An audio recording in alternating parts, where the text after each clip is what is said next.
name's Jillian. This is for Adult Health 2, Professor Norberg.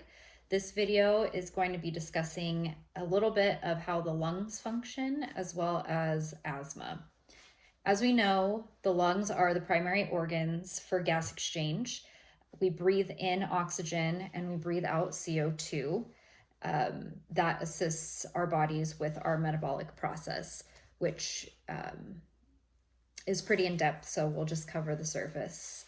So per Lewis et al. 2017, the medulla in the brain is the responsible factor for the control of our respirations.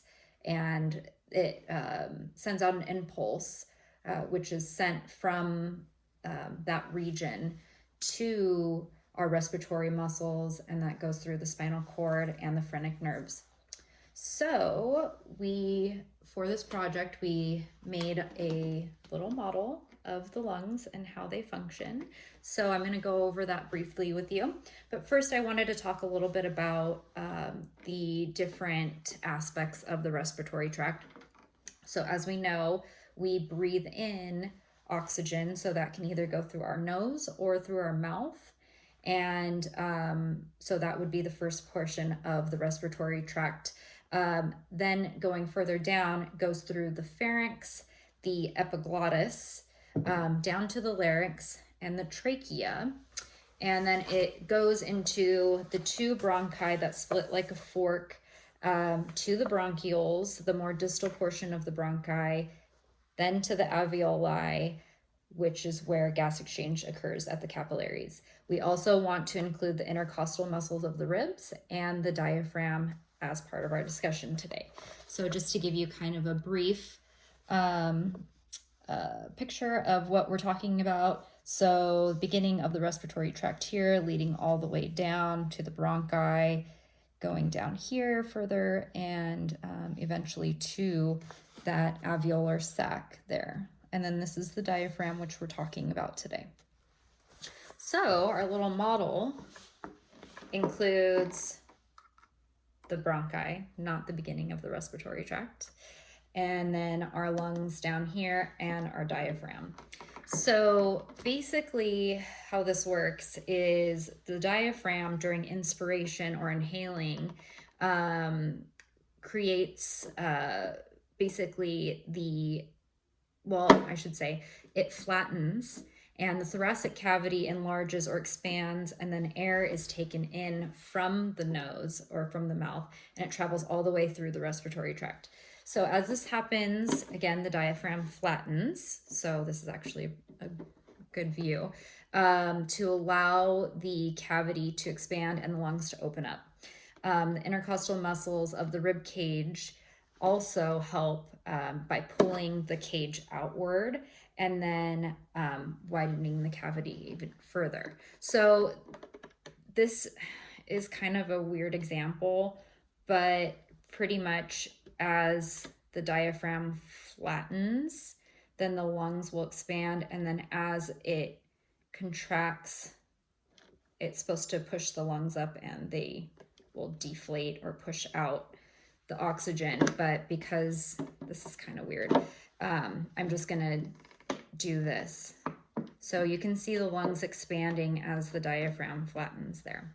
So during expiration, all the muscles then relax, including the diaphragm, which creates a dome-shaped and pushes or forces the thoracic cage upward. Air is pushed out then, and the lungs at this time will let out the CO2, and then the lungs become compressed. So again, this portion would be the relaxation stage. Okay, so there's also pressure changes and gradients that are involved. Again, this dips way too much into the pathophysiology, which we just don't have time for, unfortunately, but they're very, very important for this whole process as well. So we'll just move forward from there. So There are several factors that can change lung capacity. Per Lewis et al. 2017, total lung capacity is the max volume of air that the lungs can contain. So examples of reason people have different lung capacities can include gender differences. Typically males have larger lung capacities than females. Altitude changes, so if there's an oxygen change or pressure change, then that can change the lung capacity as well. Chronic pulmonary disease, obviously you're not getting in the same amount of oxygen as you should be. And then age can also factor in, so child versus geriatric. The difference in the anatomy and the physiology can create changes. So now we're going to focus on asthma. So per Lewis et al. 2017, asthma is a heterogeneous disease that usually occurs when an irritant or some type of substance enters the respiratory tract and creates an immune response. The immune response, which include inflammatory mediators, so these are white blood cells that are responsible for an inflammatory response. They enter the bronchial tract and cause inflammation, which narrows the bronchial tract, which leads to dyspnea, chest tightness. Wheezing is a huge symptom of asthma. Excess mucus production in the airway, and bronchospasms. So another thing per Elsevier 2017, some other manifestations that can occur during this process are vascular congestion, edema formation, thickening of the airway itself, retractions, tachycardia, restlessness, and tachypnea, as well as anxiety is a big one.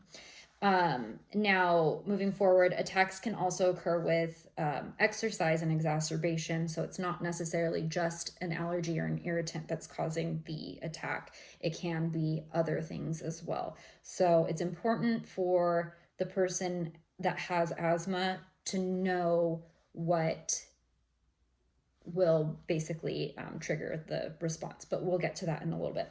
So over time, the lungs respond poorly if this occurs a lot, and there's different stages that asthma can occur, but basically the more or worse or severe the asthma is, the worse it can damage your lungs. So basically, over time, the chronic inflammation leads to what's called remodeling of the bronchial wall, which means that epithelial cells that line the airway are altered or scarred because of the chronic inflammation. So now we can categorize it as a chronic obstructive pulmonary disease, and it needs to be managed as a chronic obstructive pulmonary disease. For the remainder of the time, this is not something that's reversible, unfortunately. So priorities of asthma are airway, breathing, circulation. So asthma does mess with all three of the ABCs. So because this is always a priority with any type of emergency situation, the nurse needs to be aware of how to manage the airway, how to make sure that the patient is breathing properly, and that oxygen is getting into the bloodstream, because that can just mess everything up. So with that in mind, immediate action is necessary to relieve all of the manifestations occurring from the condition.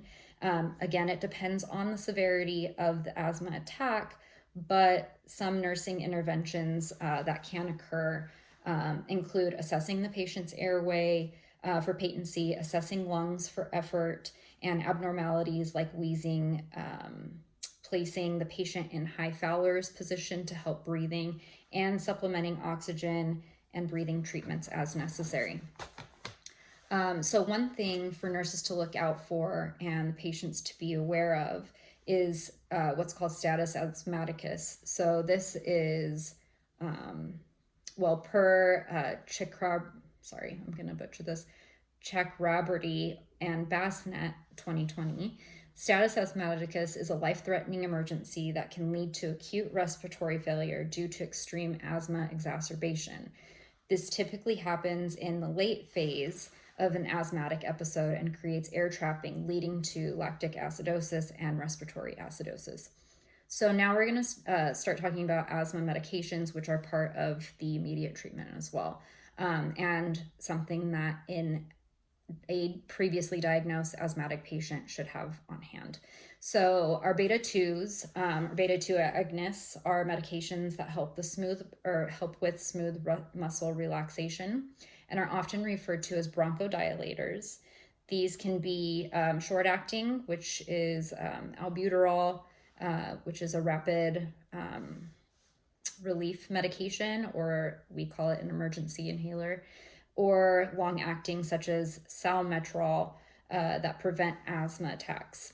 Corticosteroids, such as prednisone, help decrease the inflammatory response in hopes of reversing an attack and helping it stay away.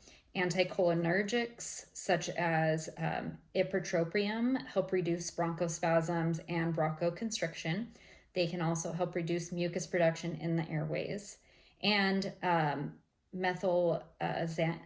methylxanthines, such as theophylline, which is also a bronchodilator, are used if other rescue medications are showing no relief to the patient.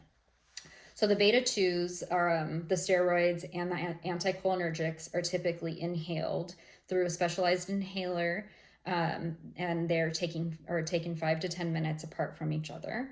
Nursing management of asthma includes gaining a pertinent history, taking arterial blood gases. Again, we were talking about that lactic acidosis and the respiratory acidosis, so that's really important.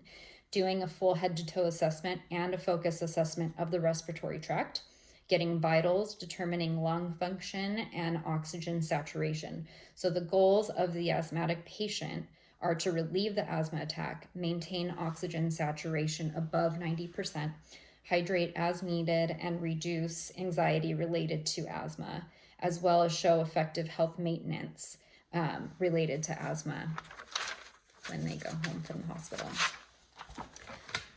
So the nurses should teach the patient to identify triggers of their asthma episodes, such as exercise, known allergies, dust, animals, stuff like that, and to stay away from them or attempt to at their best.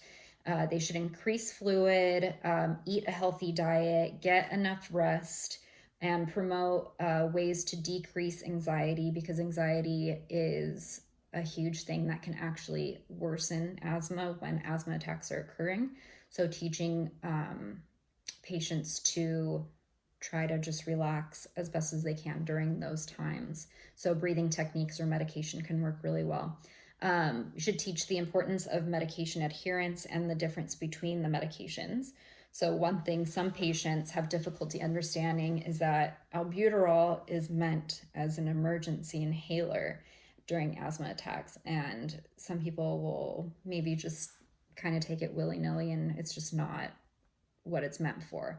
The beta 2, that's the long lasting or long term, is the one that they should be taking on a regular basis.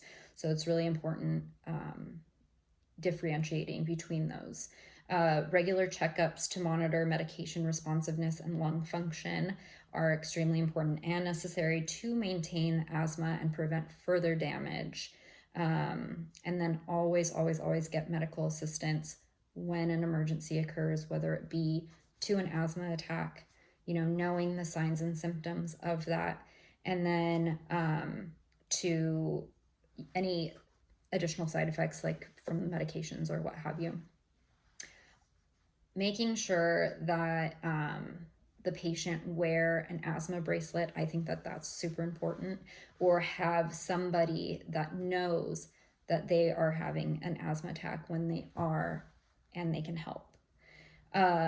So per Elsevier 2017, the nurse should also teach the patient to have a written plan for an asthmatic episode, so just an emergency plan. The patient should measure peak flow at least once daily. This way they can determine and visualize changes in their breathing, and that helps with medication dosing and measuring and whatnot. And then last, the nurse can refer the patient to community resources such as Arizona Asthma Coalition, the American Lung Association of Arizona, and the Arizona Department of Health Services for supportive reasons, and so that they can get a little bit more educated on the topic. Okay, that concludes this presentation. Thank you so much for your time.